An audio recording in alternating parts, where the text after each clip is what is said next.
Tropical storm Nalgae has killed 31 people in southern Philippines. Even Rescue workers in the Philippines are searching for victims of deadly flooding there. At least 47 people were killed. Sa Banaway, Ifugao, ilang sasakyan at gamit ang natangay na matinding baha. Meanwhile, in the Philippines, the death toll from severe tropical storm has claimed 45 lives. The heavy rains have begun. Kasi yun, takot kami sa baha, baka tumaas yung baha. Dozens are confirmed killed in Maguindanao province due to floods and landslide caused by tropical storm Paeng. Survivors here tell us there were two landslides.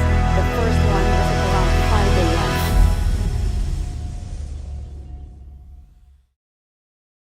Iba't ibang mga sakuna ang pwede nating maranasan sa araw-araw. Isa na rito ang baha o flood. Ano nga ba ito?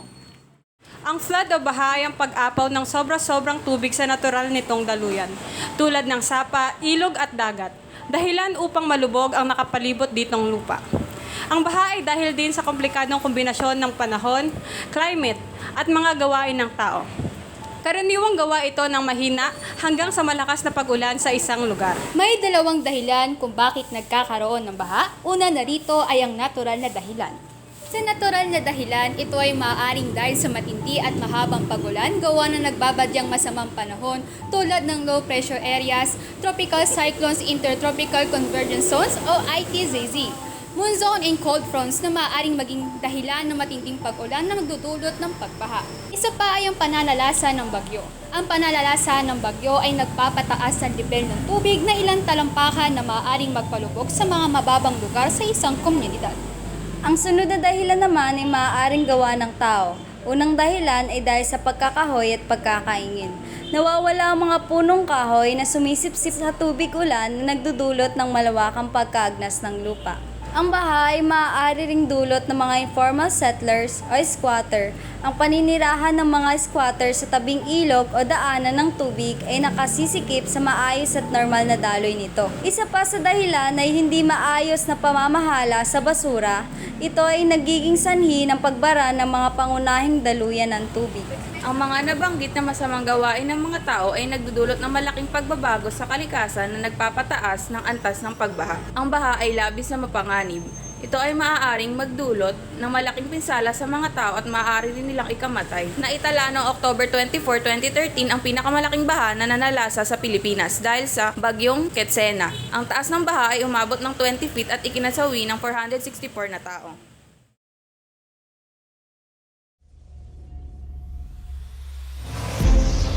Aman sir, may bagay ka ginaanon.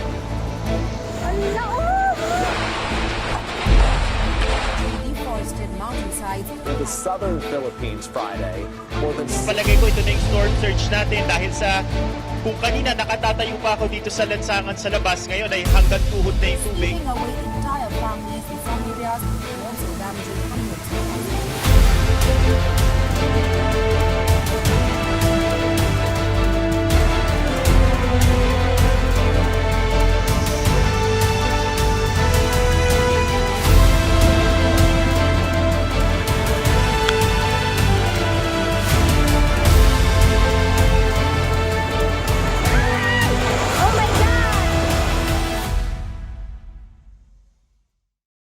Tunay nga malaking pinsala ang kayang gawin ng baha. Mahalagang malaman ng lahat kung ano nga ba ang mga dapat na gawin upang hindi tayo labis na maapektuhan nito. Ito ang mga dapat gawin bago ang pagbaha. Maging handa sa mga ulat panahon mula pag-asa. Alamin kung gaano kadalas bahain ang inyong lugar. Alamin ang warning system para sa baha sa inyong komunidad. Ipaalam ito sa mga kasama sa bahay. Paglaan ng lugar, paglilikasan pamilya at mga alagang hayop. Mag-imbak ng pagkaing mabilis tutuin, handa ang mga gamit pang emergency tulad ng bateryan transistor radio, lente, lutoang pang emergency kandila, posporo at first aid kit. Ito naman ang mga dapat gawin kapag nagpapahatid na ng babala ng pagbaha.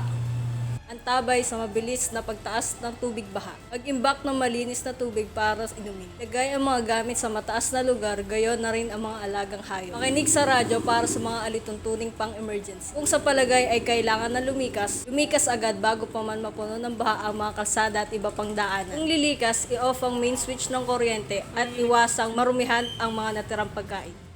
Delikado pa rin ang paligid pagkaraan ng baha, dapat pa rin mag-ingat at gawin ang mga sumusunod.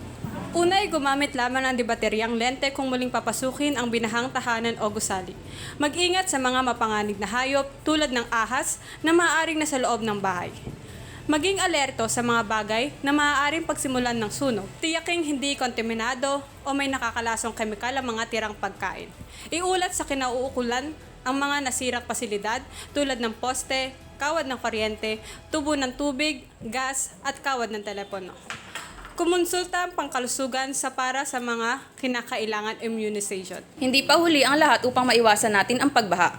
Sa simpleng pagtatapon ng basura sa tamang lagayan nito ay maaaring makitulong upang matigil ito. Huwag na ring magtapon sa mga ilog at kanal dahil ito ay isa rin sa mga dahilan ng pagbaha.